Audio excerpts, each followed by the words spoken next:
প্রিয় বন্ধুরা, আসুন গুরুত্বপূর্ণ বিষয়ে ধ্যান দিই ঈশ্বরের বাক্যে। প্রভু ঈশ্বর জিরমীয় 13:24 পদে বলে, আর আমি ইহাদিওকে উড়াইয়া দেব, যেমন পান্তরস্থ বায়ুর সম্মুখে নাড়া উড়িয়া যায়। এর অর্থ কি? একজন যে পরিবর্তন হতে চায় না, সে জেব্রার মতন হয়, যে সর্বদা দাগ নিয়ে ঘুরে বেড়ায়, আর চিতার মতো যার দাগ রয়েছে। যিশু রক্তের মধ্য দিয়ে যান, আর আপনি সম্পূর্ণ পরিষ্কার হবেন, আপনি ধন্য হবেন, আপনি বিজয়ী হবেন। ঈশ্বর যা প্রতিজ্ঞা করেছেন তিনি সেটা করবেন, আর তিনি আপনার জীবনে মহান কার্য করতে চান।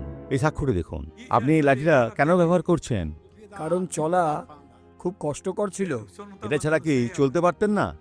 না, না, ওনাকে রাস্তা দিন, আপনি চলতে পারেন, চলতে পারবেন।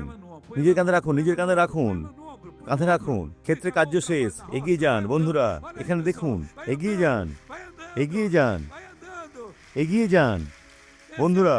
উনি ঈশ্বর, এটাই ঘটেছে। এগিয়ে যান, কারণ আজ আপনার দিন। এখন ফিরুন, ফিরুন, ফিরুন, ফিরুন।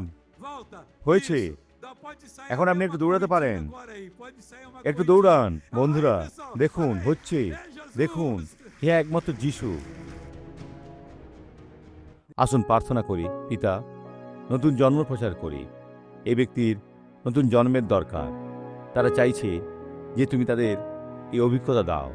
তারা যিশুকে গ্রহণ করবেন, তারা জলের মধ্যে দিয়ে যাবে। প্রভু তাদের পবিত্র আত্মায় বাপ্তিস্ম দেবেন, আর প্রতিটি বিষয় আশীর্বাদের হবে। প্রভু যিশুর নামে আপনি নতুন সৃষ্টি। আমেন।